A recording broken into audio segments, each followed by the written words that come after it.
जय हिंद बच्चों, कैसे हैं आप सभी लोग। आप सभी का ओनली टीचिंग बोर्ड में स्वागत है।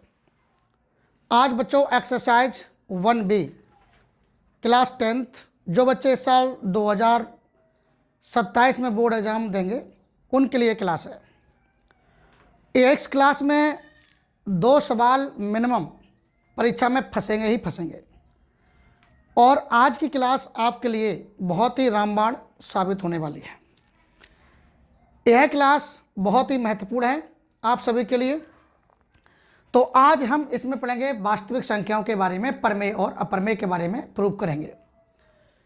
तो कक्षा 10 गणित के बारे में पढ़ेंगे, बोर्ड एग्जाम्स 26 और 27, अध्याय 1 वास्तविक संख्या है।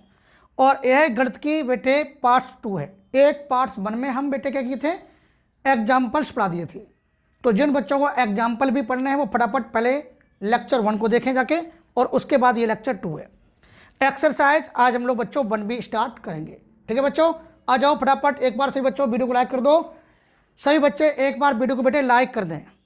एक पेज यहाँ पर देखो, मेहनत का फल देर से सही, मेहनत का फल देर से सही लेकिन मीठा जरूर होता है। बेटे मेहनत का फल देर से सही मिलता है लेकिन अवश्य मीठा होता है, इस बात का ध्यान रखना। ठीक है बेटे, चलते हैं आगे। प्रश्नावली एक्सरसाइज कौन सी बेटे, एक्सरसाइज 1B आज अपन की स्टार्ट होगी। ठीक है, एक्सरसाइज कौन सी बेटा, एक्सरसाइज 1B। ठीक है, एक बार से बच्चे वीडियो को लाइक कर दो बेटे, शेयर कर दो। चलो भाई कर चलते हैं। क्वेश्चन नंबर, सभी बच्चे फटाफट पहले पर आ जाओ।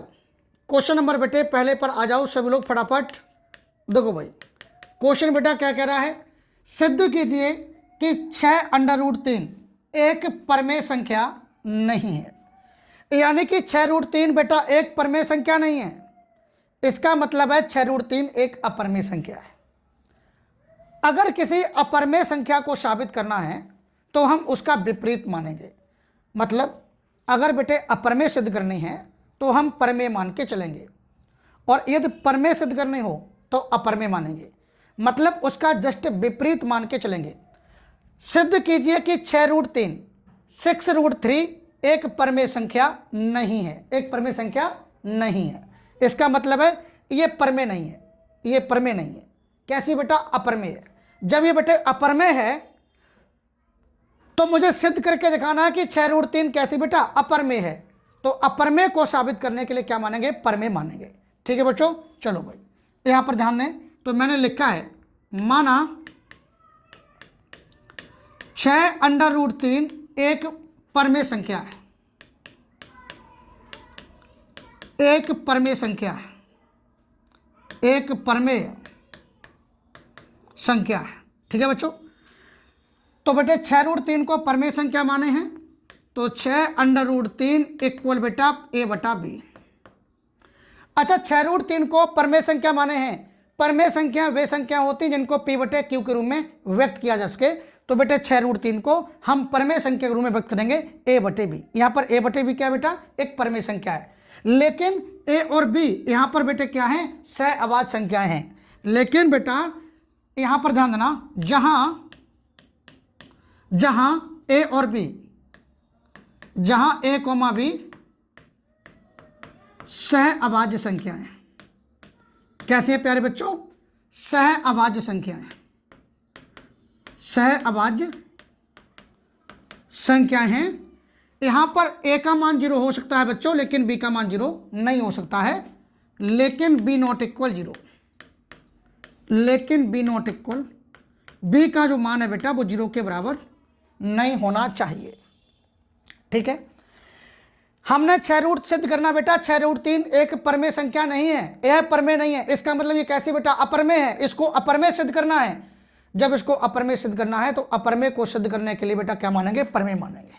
माना 6√3 एक परमेय संख्या है तो बेटा 6√3 को परमेय के बराबर कर दिया। यहाँ पर A और B क्या है प्यारे बच्चों, A और B यहाँ पर सहअवाच्य संख्या है। और परमेय संख्या में बेटा A का मान 0 हो सकता है किंतु B का मान 0 नहीं हो सकता। ठीक है बच्चों, आगे ध्यान दो, आगे ध्यान देंगे। इसी के जस्ट आगे प्यारे बच्चों ध्यान दो, इसे सॉल्व करेंगे। अच्छा अगर इसे सॉल्व करें तो यहाँ पे थोड़ा ध्यान दो। देखो भाई यहाँ पर बेटे 6 की गुणा करो, ये 6 जाएगा, हटेगा यहाँ से, 6 कहाँ जाएगा, 6 की गुणा हो जाएगी बी में, तो ये बन जाएगा √3 इक्वल a/6b। ठीक है बेटा, a/6b आप देख पा रहे हैं बच्चों, a/6b यह एक परमेय संख्या है। यह बेटा कैसी संख्या है, एक परमेय संख्या है। चूंकि a/6b को p/q के रूप में लिख सकते हैं, यानी कि ऐसी संख्याएं जिनको बच्चों p/q के रूप में लिखा जा सके वह कैसी संख्या होती हैं, परमेय संख्या होती हैं। जिस संख्या को p/q के रूप में व्यक्त किया जा सके, जिस संख्या को बेटा p/q के रूप में व्यक्त किया जा सके वह कैसी संख्या होती है प्यारे बच्चों, परमेय संख्या होती है। तो आप सभी जानते हैं, तो आप सभी बच्चों जानते हैं a/6b ये तो परमेय संख्या है, a/6b ये तो परमेय संख्या है। अच्छा, यहाँ पर a क्या बच्चों, पूर्णांक है। पूर्णांक मतलब a का मान माइनस में भी हो सकता है, शून्य भी हो सकता है और बेटे प्लस में भी हो सकता है। b का मान यहाँ पर शून्य नहीं होगा, b का मान यहाँ पर शून्य को छोड़कर b का मान माइनस में भी हो सकता है, प्लस में भी हो सकता है, लेकिन b का मान यहाँ पे शून्य नहीं होगा। तो बच्चों यहाँ पर a और b क्या बेटे, पूर्णांक है, और 6 भी यहाँ पर पूर्णांक है। तो यहाँ पर लिख दे रहा हूँ a, v तथा 6, a, b तथा 6 बेटे यहाँ पर क्या है, 6 बेटे पूर्णांक है। क्या है प्यारे बच्चों, 6 पूर्णांक है। ठीक है भाई, पूर्णांक हैं। अब मेरी बात को आगे ध्यान दो, इसी के जस्ट आगे बेटा ध्यान देना, चूंकि आप सभी जानते हैं, चूंकि a/6b ये तो परमेय संख्या है ना, ये तो बेटे परमेय संख्या है। किंतु अगर ये परमेय संख्या है तो ये परमेय संख्या होगी, अगर ये परमेय संख्या है तो ये परमेय संख्या हो सकती है। लेकिन हमें किंतु बच्चों विरोधाभास ये होता है कि √3 परमेय संख्या नहीं है। आप सभी जानते हैं ऐसी संख्याएं जो रूट के अंदर हो, जो रूट के अंदर हो और बेटे पूर्ण वर्ग ना हो, पूर्ण जो रूट के अंदर हो और पूर्ण वर्ग ना हो, ऐसी संख्याएं कैसी होती हैं बेटा, अपरमेय संख्याएं होती हैं। ऐसी संख्याएं अपरमेय संख्या होती हैं। ऐसी संख्या जो रूट के अंदर हो और पूर्ण वर्ग ना हो। 3 बेटा पूर्ण स्क्वायर नहीं है, कंप्लीट स्क्वायर नहीं है। कंप्लीट स्क्वायर मतलब जैसे एक क्या है, कंप्लीट स्क्वायर है, एक का वर्गमूल कितना आएगा, 1 आएगा। 4 क्या है, कंप्लीट स्क्वायर है, 4 का वर्गमूल कितना आएगा, 2 आएगा। 9 क्या है, कंप्लीट स्क्वायर है, 9 का वर्गमूल कितना आएगा, 3 आएगा। तो ऐसी संख्याएं जो रूट के अंदर हैं और कंप्लीट स्क्वायर नहीं है, तो बेटे ऐसी संख्या हमेशा अपरमेय संख्या होती हैं। जैसे अगर मैं इसका वर्गमूल लेंगे तो एग्जैक्ट नहीं आएगा, पॉइंट में आएगा। जैसे मान लो √2 भी कैसी है, एक बच्चों अपरमेय संख्या है कि नहीं है, बताओ फटाफट, अपरमेय संख्या है। इसका अगर आप वर्गमूल लेंगे तो कितना आएगा, इसका वर्गमूल लेंगे 1.41 डॉट डॉट आएगा।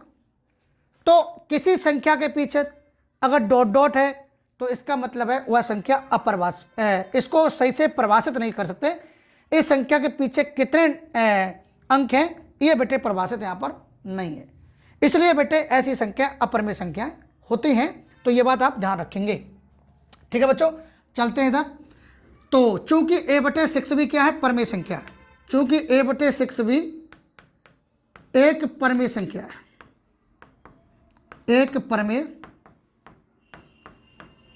संख्या है, तो अर्थात √3 भी परमेय संख्या होगी।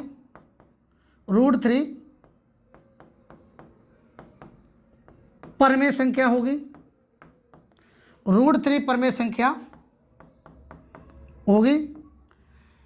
अगर ये परमेय संख्या है तो ये परमेय संख्या बच्चों हो सकती है, किंतु हमें विरोधाभास हो रहा है, इस तथ्य का विरोधाभास हो रहा है कि √3 अपरमेय है।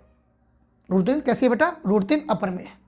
जब बेटे √3 अपरमेय है तो यह निष्कर्ष निकलता है कि 6√3 भी कैसी होगी, अपरमेय संख्या होगी। क्यों, क्योंकि परमेय संख्या कभी भी अपरमेय संख्या के बराबर नहीं होती है। परमेय संख्या ये है और ये अपरमेय, परमेय संख्या कभी भी अपरमेय संख्या के बराबर नहीं होती है। तो इसका मतलब क्या है, 6√3 कैसी होगी, एक अपरमेय संख्या होगी। यहां पर लिखेंगे अतः विरोधाभास होता है, अतः विरोधाभास होता है, अतः विरोधाभास होता है कि √3 एक अपरिमेय संख्या है, एक अपरिमेय संख्या है।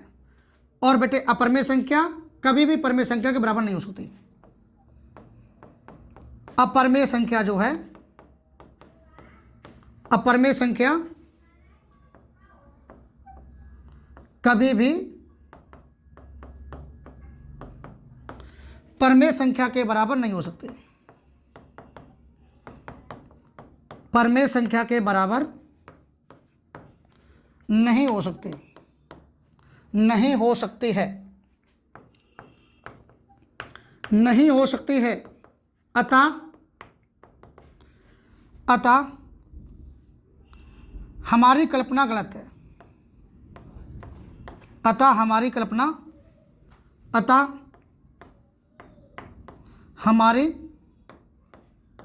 कल्पना कैसी है बच्चों? गलत है, क्योंकि कभी भी परिमेय संख्या अपरिमेय संख्या बराबर नहीं होती है। अतः ऐसे लिख दो, अतः स्पष्ट होता है, अतः स्पष्ट होता है कि 6√3 एक अपरिमेय संख्या होगी, एक अपरिमेय संख्या होगी। बताओ बच्चों, कर लेंगे सभी लोग? एक बार से बच्चे फटाफट बताएं। इस क्वेश्चन में कोई दिक्कत किसी को? उम्मीद करते हैं क्वेश्चन आप लोग अच्छे से कर सकते हैं। सबसे पहले एक बार सभी लोग बेटा वीडियो को लाइक कर दो। बेटे सब लोग बेटे ईमानदारी से वीडियो लाइक करो। आप लोग वीडियो को लाइक नहीं करते हैं, ठीक है भाई? सभी बच्चे एक बार फटाफट वीडियो को लाइक भी कर दो बेटा, शेयर भी कर दो, और आपके जो मित्र होंगे उनके पास भी वीडियो शेयर करो। सभी के पास वीडियो शेयर कर दिया करो, जैसा कि आपके जो क्लासमेट सहपाठी हैं, आपके जो मित्र हैं, उनको यह वीडियो पहुंचाओ। जब वो देखेंगे बेटे तब वो जानेंगे, तो उनको उनके पास भी यह वीडियो पहुंचाइएगा। सबसे पहले आप वीडियो को लाइक करो, और चैनल को अगर आपने अभी तक बेटे सब्सक्राइब नहीं किया है तो कर लीजिएगा, ठीक है बेटे? चलते हैं अगले क्वेश्चन की ओर। क्वेश्चन नंबर बेटा 2 पर चलते हैं, ठीक है?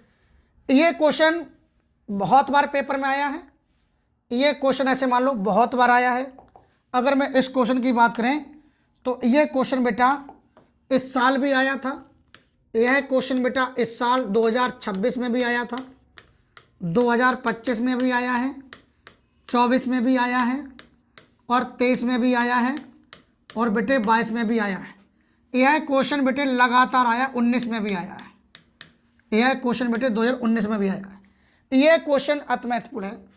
यह क्वेश्चन बेटा कैसा है बच्चों? यह क्वेश्चन बहुत ही महत्वपूर्ण है, ठीक है बेटे? यह क्वेश्चन इतने बार एग्जाम में आया है, 19, 22, 23, 24, 25, 26 में बेटे आया है, ठीक है बच्चों? आ जाओ फटाफट क्वेश्चन नंबर 2 पे आ जाइएगा। प्यारे बच्चों क्वेश्चन नंबर 2 पे चलते हैं। सिद्ध कीजिए कि √5 एक अपरिमेय संख्या है। बच्चों सिद्ध करना है कि √5 कैसी संख्या है? एक अपरिमेय संख्या है। सिद्ध कीजिए कि √5 कैसी संख्या है? एक अपरिमेय संख्या है। मैंने बताया था अगर किसी संख्या को अपरिमेय संख्या सिद्ध करनी है तो उसे क्या मानेंगे बेटा? परिमेय मानेंगे। क्या मानेंगे बेटा? परिमेय मानेंगे। तो इसको बेटा माने चलेंगे परिमेय, ठीक है बच्चों? तो मैंने मान लिया, माना √5 एक परिमेय संख्या है। √5 कैसी संख्या है? एक परिमेय संख्या है, ठीक है बच्चों? माना √5 कैसी संख्या है? एक परिमेय संख्या है। जब प्यारे बच्चों √5 एक परिमेय संख्या है तो इस √5 को हम परिमेय संख्या के बराबर दिखाएंगे। तो √5 को बेटा हम परिमेय संख्या के इक्वल दिखाएंगे। तो √5 को बेटा मैंने मान लिया a/b। a/b क्या बच्चों? परिमेय संख्या। √5 को मैंने परिमेय संख्या माना है, तो √5 को परिमेय संख्या के बराबर दिखाइएगा। आप सभी जानते हैं यहाँ पर a और b क्या है प्यारे बच्चों? सहवाज संख्याएं हैं। यहाँ पर a और b क्या है बेटा? सहअवाज्य संख्याएं हैं। तो बच्चों यहाँ पर b का मान 0 नहीं हो सकता है। अगर यहाँ पे b का मान 0 हो गया तो 0 का भाग हम a में देंगे बेटा, तो आएगा अनंत, आएगा अपरिभाषित हमारी संख्या हो जाएगी, नॉट डिफाइंड जिसको बेटे हम परिभाषित नहीं कर सकते हैं। तो ए बटा बी, यहाँ पर ए और बी क्या बेटे परमेय संख्या, तो रूट 5 को परमेय संख्या के इक्वल किया है, क्योंकि रूट 5 को मैंने एक परमेय संख्या माना है।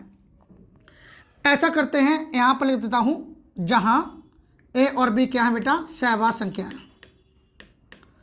जहाँ ए कॉमा बी सह अभाज्य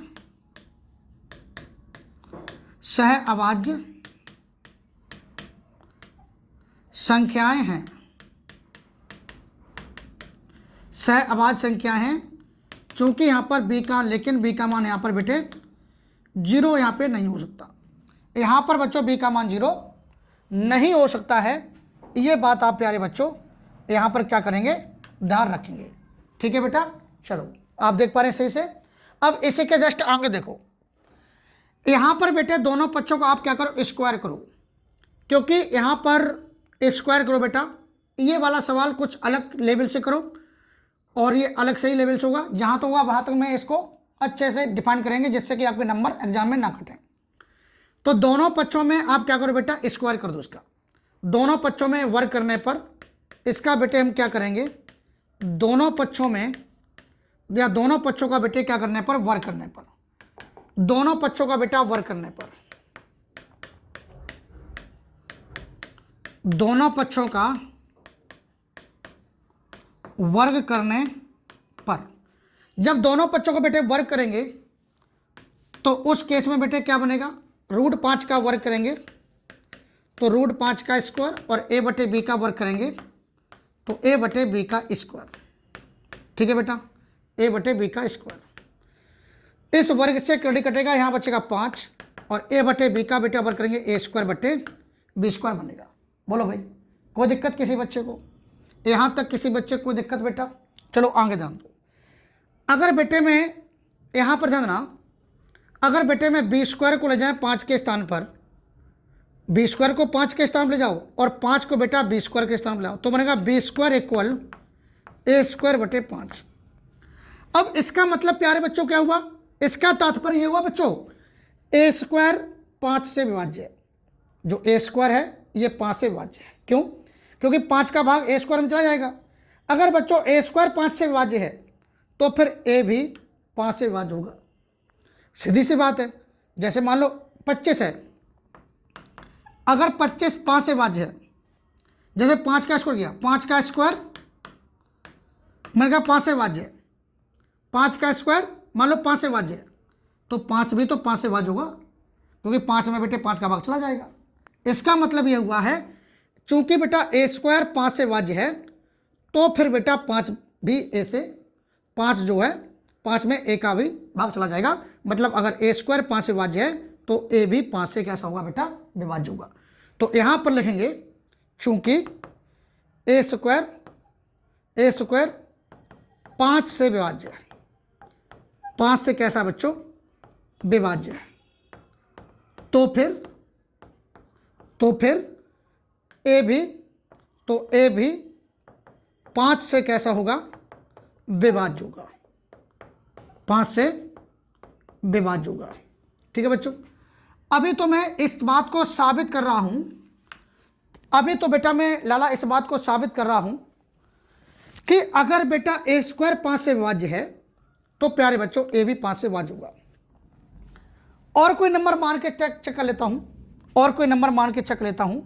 चलो ए बराबर यहां पे मान लेता हूं, यहां पे 5 है ना, तो यहां पर ऐसा करते हैं, ए के स्थान पर और कोई अंक मान लेते हैं। तो ए के स्थान पे आप कुछ भी मान लो, देखो इसमें ए दिया है, ए दिया है, बी दिया है, तो ए और बी को छोड़कर आप कोई सा अंक ए के स्थान पे मान लो। तो मैंने बेटे ए के स्थान पे माना है, माना ए के स्थान पर प्यारे बच्चों मान ले रहा हूं, माना स्मॉल ए बराबर मैंने मान लिया है 5C, चलो 5D मान लेता हूं, 5C, चलो C मान लेता हूं, 5C। ए बराबर बेटे कितना मान लिया है, 5C।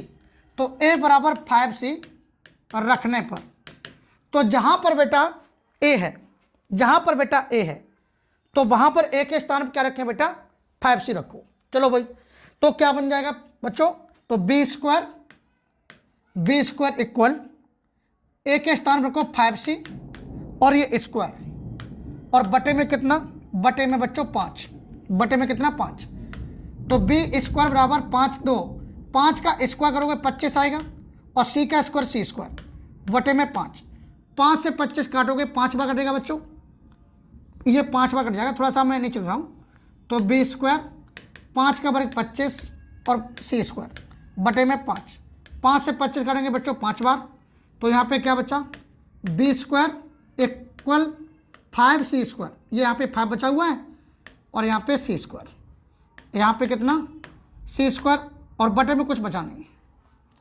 अब क्या करते हैं, 5 को यहाँ हटाते हैं और बी स्क्वायर के बटे में लाते हैं, तो कॉन्सेप्ट बेटा क्या बनेगा, तो प्यारे बच्चों कॉन्सेप्ट ये बन जाएगा बी स्क्वायर और बटे में 5 बराबर सी स्क्वायर, बराबर में कितना सी स्क्वायर।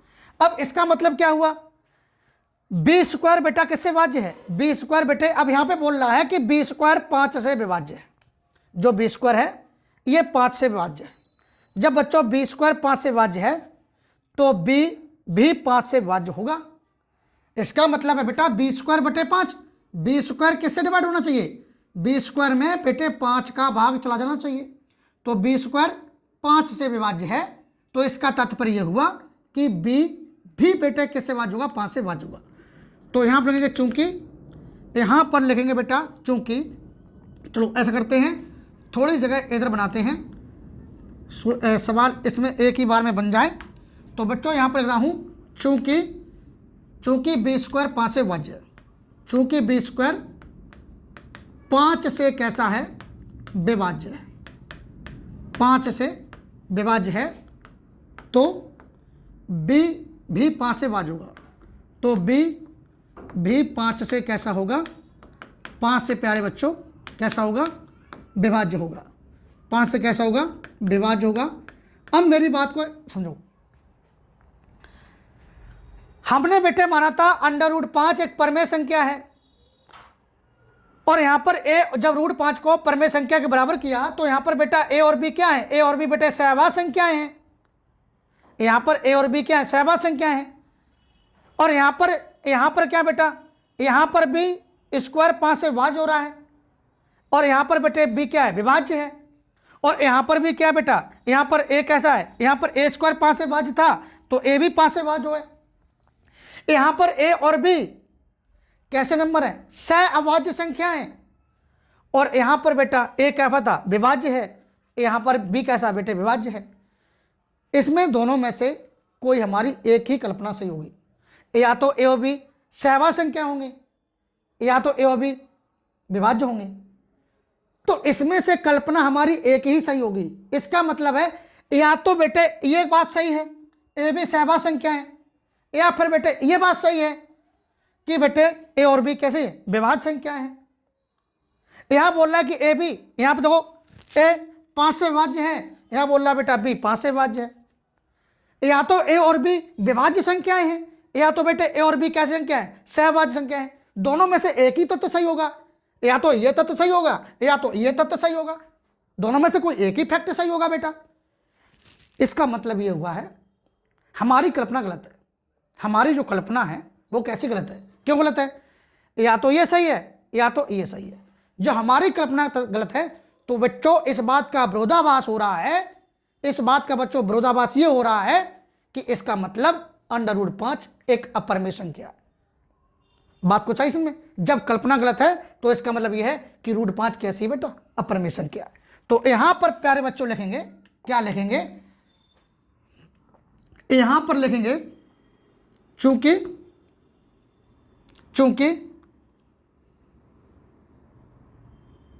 चूंकि हमारी कल्पना,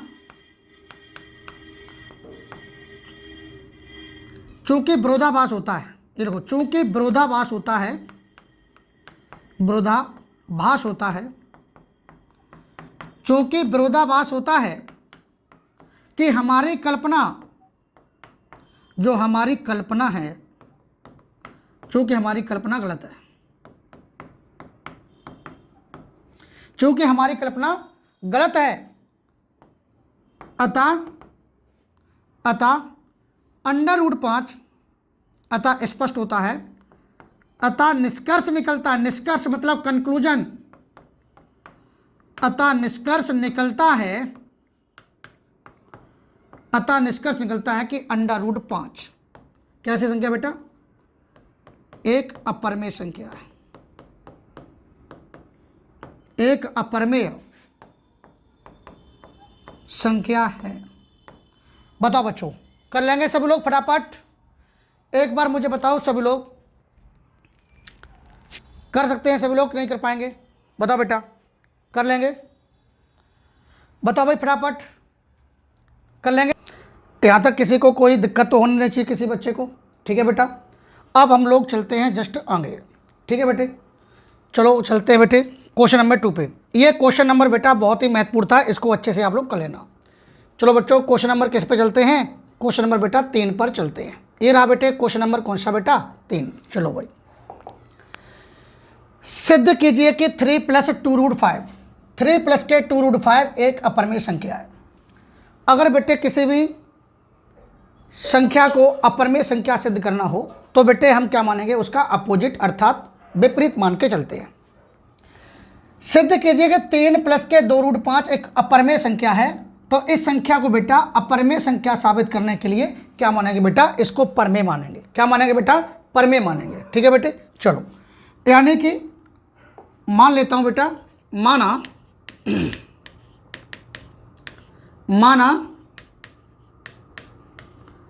3 + के 2√5 एक परमेय संख्या है, एक परमेय संख्या है, ठीक है बच्चों।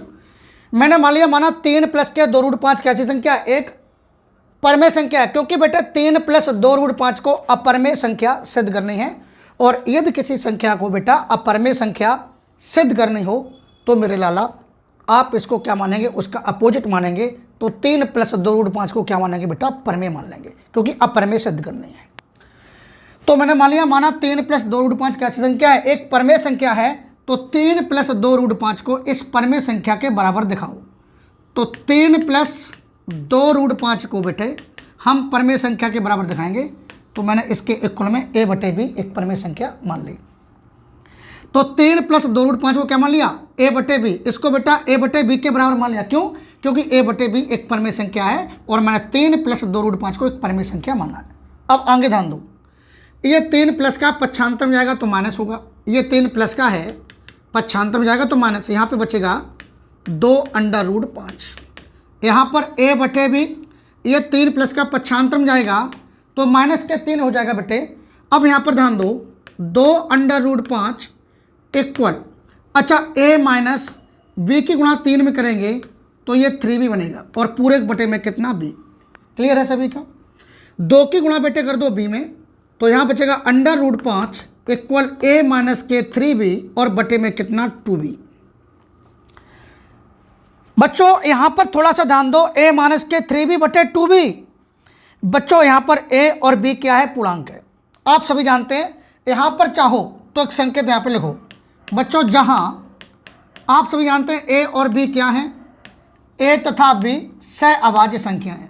क्या है बच्चों? a तथा b क्या है बेटा? a तथा b सहअभाज्य संख्या है, सहअभाज्य संख्या है, सहअभाज्य संख्याएं हैं। यहाँ पर बेटा a और b सहअभाज्य संख्याएं हैं, किंतु बेटा b का मान यहाँ पे 0 नहीं होना चाहिए। अगर बच्चों यहाँ पर b का मान 0 हो गया तो a/b बेटे परमेय संख्या नहीं रहेगी, क्योंकि बच्चों a/b को फिर डिफाइन नहीं कर सकते। अगर यहाँ पे b का मान 0 हो गया, जैसे ऊपर बेटा a है, अगर यहाँ पे b का मान 0 हो गया तो b का मान अगर बेटा 0 हो गया तो 0 का भाग a में देंगे तो आएगा बेटे अनंत आएगा, और अनंत को बेटे परिभाषित नहीं किया जा सकता। समझ पा रहे हैं आप लोग?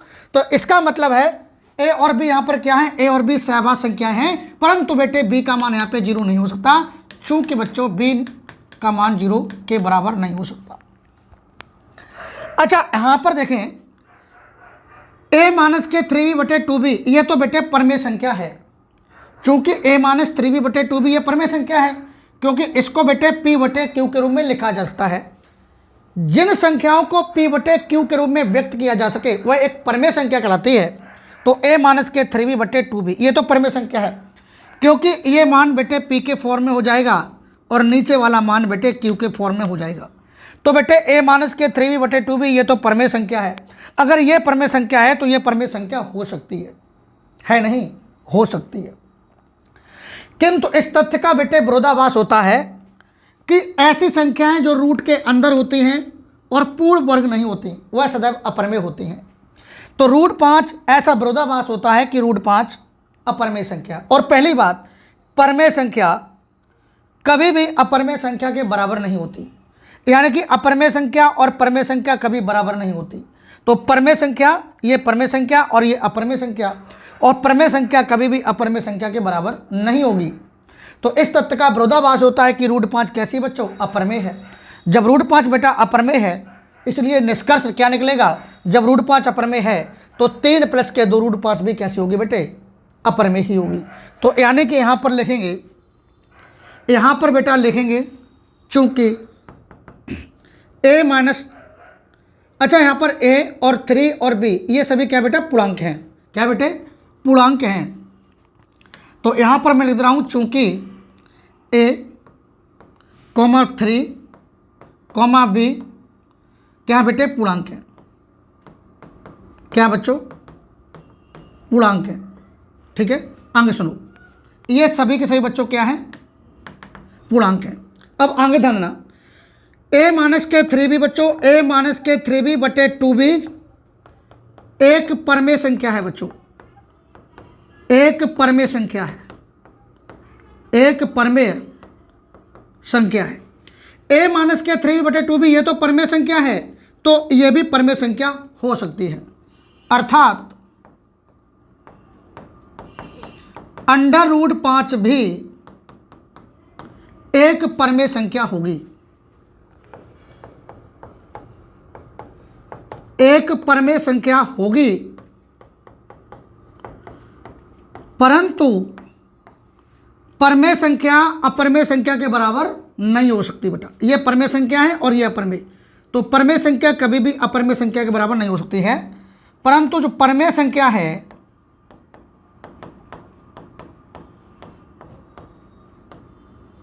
कभी भी परमेय संख्या कभी भी अपरमेय संख्या के बराबर नहीं हो सकती, अपरमेय संख्या के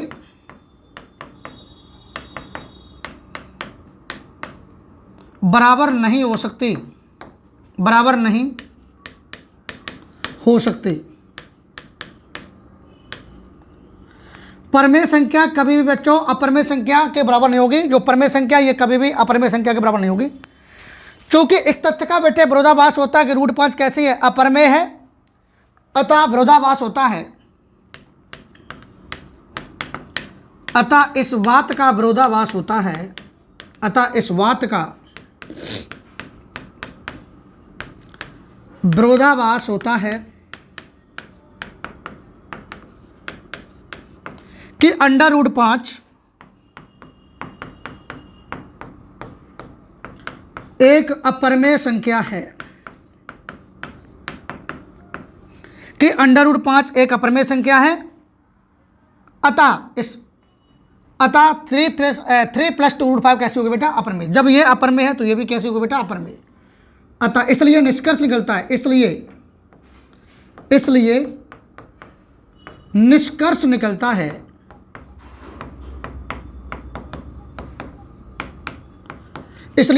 निकलता है कि 3 प्लस के 2 √5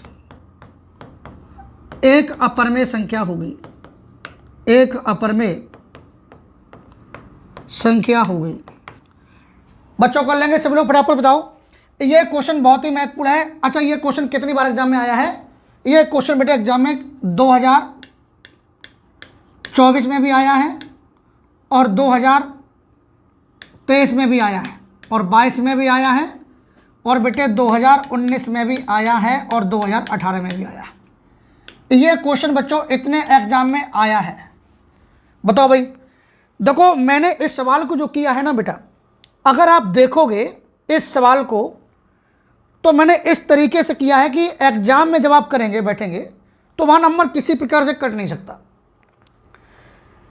ये जो क्वेश्चंस है बेटे, आप इसको, मुझे पूर्ण भरोसा है आप लोग अच्छे से समझ गए होंगे। इस क्वेश्चन को आप आसानी से कर भी लेंगे, इतना ये क्वेश्चन ज़्यादा हार्ड नहीं है, बिल्कुल आसान शब्दों में मैंने आपको समझाया है।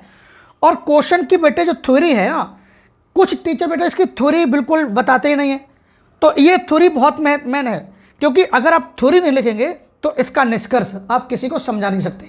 इसलिए बच्चों इसको जहाँ तक हो सके वहाँ तक थ्योरी को अच्छे से समझिएगा। ठीक है बेटा, कर लेंगे सभी लोग, क्लियर है? चलो एक बार बेटा वीडियो को लाइक कर दो। आप लोग, मुझे पता है वीडियो लाइक नहीं करते हैं, तो वीडियो सबसे पहले लाइक करो। क्वेश्चन नंबर बेटे, क्वेश्चन नंबर 4 पे चलते हैं। क्वेश्चन नंबर बेटे 4, ये रहा आपके सामने क्वेश्चन नंबर बच्चों 4। फटाफट आ जाओ 4 पर। क्वेश्चन नंबर 4 क्या करा है, सिद्ध कीजिए। क्वेश्चन नंबर 4 है बेटा, सिद्ध कीजिए। क्वेश्चन नंबर 4 है, सिद्ध कीजिए कि √7 एक अपरिमेय संख्या है। आपको बच्चों सिद्ध करना है कि √7 कैसी संख्या है। √7 बेटे एक कैसी संख्या है, अपरिमेय संख्या है। मैंने बताया था किसी भी संख्या को अपरिमेय संख्या सिद्ध करने के लिए क्या मानते हैं, उसका अपोजिट, विपरीत मानेंगे। अगर √7 को अपरिमेय साबित करना है तो √7 को क्या मानेंगे बेटा, परिमेय मानेंगे। क्या मानेंगे बेटे, परिमेय मानेंगे। चलो भाई, तो करते हैं भाई फटाफट। चलो भाई, मैंने मान लिया, माना √7 एक परिमेय संख्या है। देख पा रहे हैं? हाँ, माना √7 कितना है, एक परिमेय संख्या है। तो √7 को बेटे परिमेय संख्या माने हैं, तो √7 को a/b के बराबर करेंगे। तो √7 = a/b, क्योंकि √7 को परिमेय संख्या माना है और a/b क्या है बेटे, एक परिमेय संख्या है। आप सभी जानते हैं, हम दोनों पक्षों का यहाँ पे करेंगे स्क्वायर। क्या करेंगे, स्क्वायर करेंगे लाला। जब लाला यहाँ पे स्क्वायर करेंगे तो क्या बन जाएगा, दोनों पक्षों का वर्ग करने पर, दोनों पक्षों का वर्ग करने पर कर दो बेटा। जब दोनों पक्षों का वर्ग करेंगे तो √7 का करेंगे वर्ग, तो √7 का होल स्क्वायर, a/b का करेंगे वर्ग, तो a/b का होल स्क्वायर। वर्ग से बेटा रूट कटेगा, 7 बचेगा, और a का करेंगे वर्ग a² और b का करेंगे बच्चों b²। अब यहां पर थोड़ा सा ध्यान दो, अगर बेटा मैं a² यहां से हटेगा तो बेटा देखो b² की गुणा करो पहले 7 में, तो ये बन जाएगा 7b² = a²। 7 यहाँ से हटेगा, a² के बटे में जाएगा, तो b² = कितना, a² / 7। बेटे इसका मतलब ये हुआ कि a² 7 से विभाज्य है ना, a² 7 से विभाज्य है। अगर बेटा a² 7 से विभाज्य है तो a भी 7 से विभाज्य होगा, तो a भी 7 से कैसा होगा, विभाज्य होगा। तो इसका मतलब है चूंकि a² 7 से विभाज्य है, a² चूंकि बेटा जो a² है ये 7 से विभाज्य है, a² 7 से कैसा है, a² 7 से विभाज्य है। अगर बच्चा a² 7 से विभाज्य है तो 7 भी बेटा तो a भी 7 से कैसा होगा, विभाज्य होगा। मतलब अगर a² बेटे 7 से विभाज्य है तो a संख्या भी 7 से कैसी होगी, डिवाइड होगी, भाज्य होगी। तो a² 7 से विभाज्य है तो लाला, तो a भी 7 से विभाज्य होगा, तो स्मॉल a भी 7 से कैसा होगा, 7 से बेटे कैसा होगा, 7 से विभाज्य, 7 से विभाज्य। ठीक है बेटा, इसका तात्पर्य हुआ कि अगर बेटे a² 7 से विभाज्य है तो a भी कैसा होगा, 7 से विभाज्य होगा। चलो ये तो कहानी यहाँ पे मालूम पड़ी है। नेक्स्ट आगे बढ़ते हैं। अगर आप इसी के जस्ट बेटा आगे बढ़ेंगे तो यहाँ पर इसी के जस्ट आगे देखें बेटा, इसी के आगे देखो बेटे, इसी के जस्ट आगे देखेंगे। मान लेता हूँ प्यारे बच्चों, अब एक काम और करते हैं, थोड़ा यहाँ पर a के स्थान पर और मान के चेक करते हैं क्या ये a वास्तव में 7 से विभाज्य है कि नहीं है। चलो बेटा a के स्थान पे और कोई नंबर मान लेता हूँ, माना स्मॉल a बराबर मान लेता हूँ बेटा, कितना मान लेते हैं, स्मॉल a बराबर मान लेते हैं 7c मान लेते हैं। स्मॉल ए बराबर कितना मान लेते हैं, 7c मान लेते हैं। तो स्मॉल ए बराबर 7c रखने पर, चलो बेटे रखते हैं, क्या बनेगा बेटा, वी स्क्वायर इक्वल, यहाँ पे बन जाएगा बेटा बी स्क्वायर इक्वल ए का मान 7c, यहाँ डालेंगे 7c, तो 7c का होल स्क्वायर और बटे में कितना बच्चों 7। अच्छा, बी स्क्वायर इक्वल 7 का वर्ग 49 और सी स्क्वायर बटे में कितना 7, 7 से काटेंगे 7 सत्ते 49, तो बच्चों यहाँ बना B square equal 7c square और ये 7 बटे बी स्क्वायर के बटे में लाएंगे बेटा, तो बी स्क्वायर बटे 7 इक्वल सी स्क्वायर। इसका मतलब बेटा ये हुआ कि बी स्क्वायर 7 से विभाज्य है। अच्छा देखो बेटा, यहां पर ए स्क्वायर 7 से विभाज्य था, यहां पर ए स्क्वायर 7 से विभाज्य था और यहां पर बोल रहा है नालायक बी स्क्वायर भी 7 से विभाज्य है। इसका मतलब है या तो ये फैक्ट सही है या तो बेटा ये फैक्ट सही है, और यहां पर बोला ए और बी क्या है, सहभाज्य संख्या है। यहां पर ए और बी लिख दो बेटा सबसे पहले, चूंकि ए तथा बी यहां पर क्या है, ए तथा बी सह अभाज्य संख्या है बच्चों, सह अभाज्य, ए और बी सह अभाज्य संख्याएं हैं, ठीक है, लेकिन चूंकि बी का मान 0 के बराबर बेटा नहीं होना चाहिए। अब बच्चों यहाँ पे थोड़ा ध्यान देना, यहाँ पर बी स्क्वायर बटे 7 का मतलब क्या है कि बी स्क्वायर 7 से विभाज्य है, तो बच्चों बी भी 7 से विभाज्य होगा, होगा नहीं होगा। जब बी स्क्वायर बटे 7 से डिवाइड होगा तो बी संख्या भी 7 से कैसे होगी, डिवाइड होगी। तो यहाँ पर लेंगे चूंकि बी स्क्वायर 7 से विभाज्य है, वी स्क्वायर किससे विभाज्य है, 7 से विभाज्य है, तो बच्चों बी भी 7 से विभाज्य होगा, तो बी भी 7 से कैसा होगा, 7 से बेटा विभाज्य होगा, 7 से विभाज्य होगी। अब मेरी बात को यहाँ पे बच्चों ध्यान समझना। अच्छा ये बताओ, यहाँ बोला ए स्क्वायर 7 से विभाज्य है, ए स्क्वायर भी 7 से विभाज्य है, यहाँ बेटा बी स्क्वायर भी 7 से विभाज्य है, मतलब 7 से ए स्क्वायर विभाज्य है और 7 से बी स्क्वायर विभाज्य है। यहाँ पर बोल रहा है ए तथा बी सहभाज्य संख्याएं हैं, और यहाँ बोल रहा है कि विभाज्य है, कि जो ए स्क्वायर है, जो बेटा ए है, देखो ए कैसे, ये 7 से विभाज्य है। यहाँ पर बोल रहा है ए विभाज्य संख्या है किससे, 7 से, और यहाँ बोल रहा है बी भी विभाज्य किससे, 7 से, और यहाँ बोल रहा है ए और बी सहभाज्य संख्या है। बात तो लाला एक ही सही होगी, या तो ए और बी सहभाज्य संख्याएं होंगी या फिर बेटा ए और बी 7 से विभाज्य होगा, तो बात तो एक ही सही होगी। इसमें मतलब हमारी या तो ये कल्पना गलत है या फिर बेटा ये गलत है, इन दोनों में से कोई तो एक कल्पना गलत है।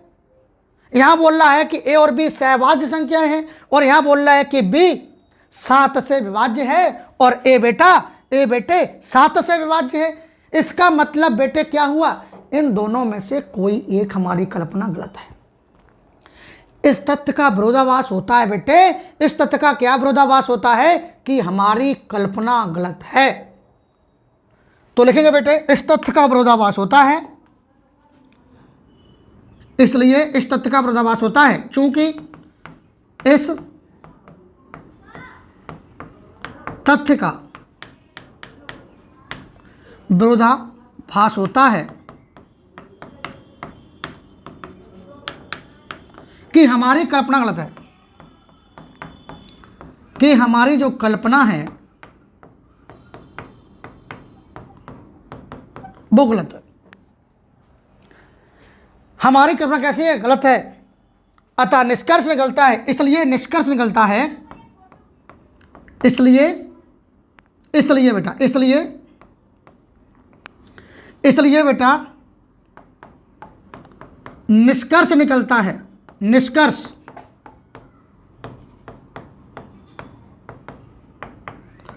इसलिए निष्कर्ष निकलता है, यहां पे करना है बच्चों निकलता है, इसलिए निष्कर्ष निकलता है कि √7 एक अपरिमेय संख्या है, एक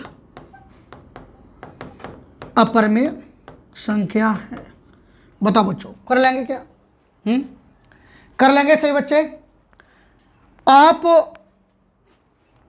सबसे पहले आप एक वीडियो को स्टार्टिंग से देखो, जब बेटे आप एक एक वीडियो को स्टार्टिंग से देखोगे ना तो आपको आभास होगा कि हमने कुछ पढ़ा है, हमने कुछ पढ़ा है बेटे।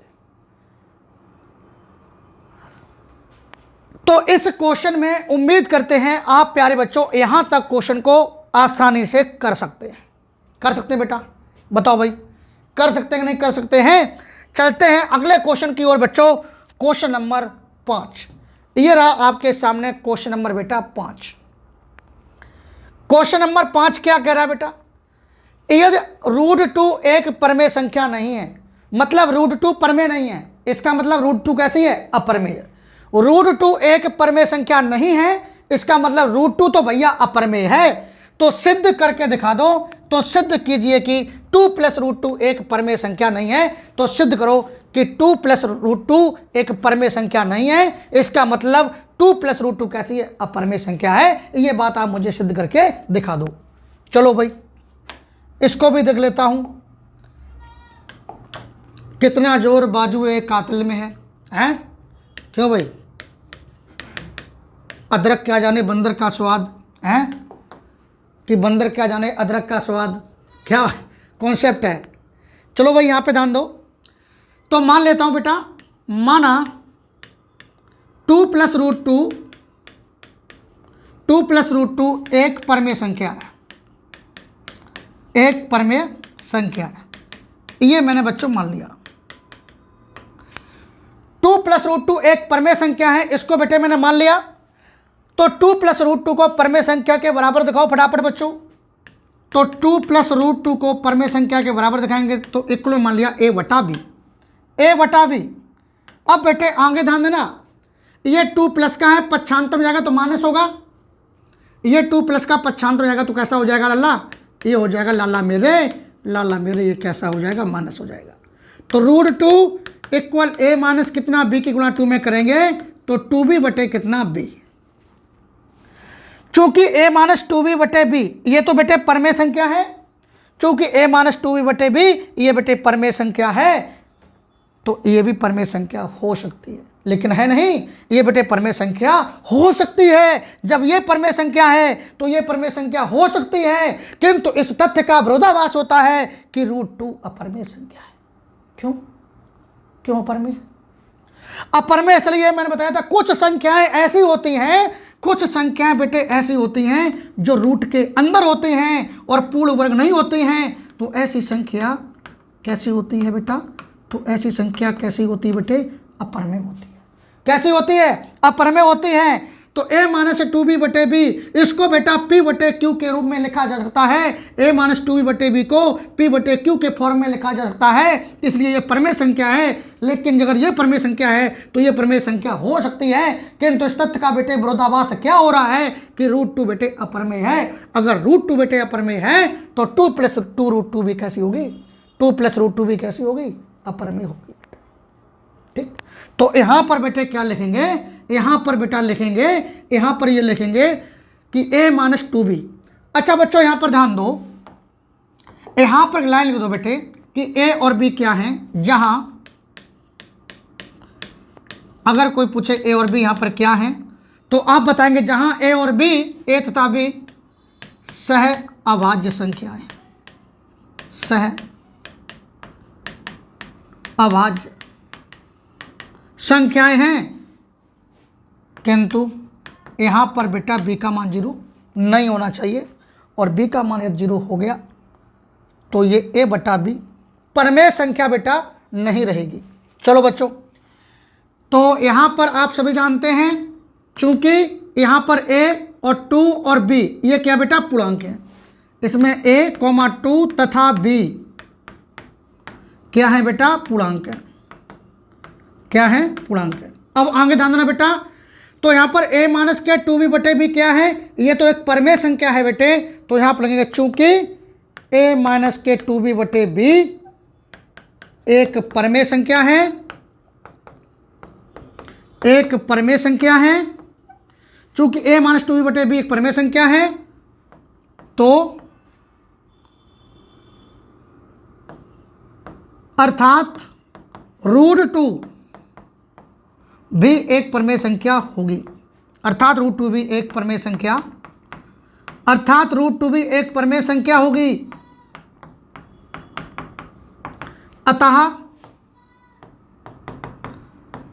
अतः विरोधाभास होता है, अतः विरोधाभास होता है, अतः विरोधाभास होता है कि अंडर रूट टू एक अपरमेय संख्या है बच्चों, एक अपरमेय संख्या है। अतः विरोधाभास होता है कि रूट टू एक अपरमेय संख्या है। जब ये बेटे अपरमेय संख्या है तो 2 प्लस रूट टू भी कैसे होगी, अपरमेय होगी। तो बेटे यहां पर क्या लिखेंगे, यहां पर बेटा लिखेंगे, इसलिए बेटा निष्कर्ष निकलता है, इसलिए निष्कर्ष निकलता है, निष्कर्ष, निष्कर्ष, इसलिए निष्कर्ष निकलता है कि 2 प्लस रूट टू एक अपरमेय संख्या ही होगी। बताओ बच्चों, कर लेंगे सब लोग? एक बार से बच्चे लाइक करो वीडियो को और शेयर करो। चैनल को अगर आपने अभी तक बेटे सब्सक्राइब नहीं किया है तो कर लीजिएगा। आप हमारे चैनल से जुड़ने के लिए आपका बहुत बहुत आभार। यह वीडियो अपने मित्रों के पास अवश्य शेयर करो, अपने ग्रुप में बेटे इस वीडियो को अवश्य शेयर करो। सबसे पहले आप वीडियो को लाइक करो बेटे, और जब आप हमारे चैनल से जुड़े हैं तो आपको इसी प्रकार से ऑथेंटिक वीडियो मिलते रहेंगे। और हम लोग आज के लिए बेटे इतना ही रखते हैं, नेक्स्ट मिलते हैं अगले वीडियो में। जय हिंद, जय भारत। चलो।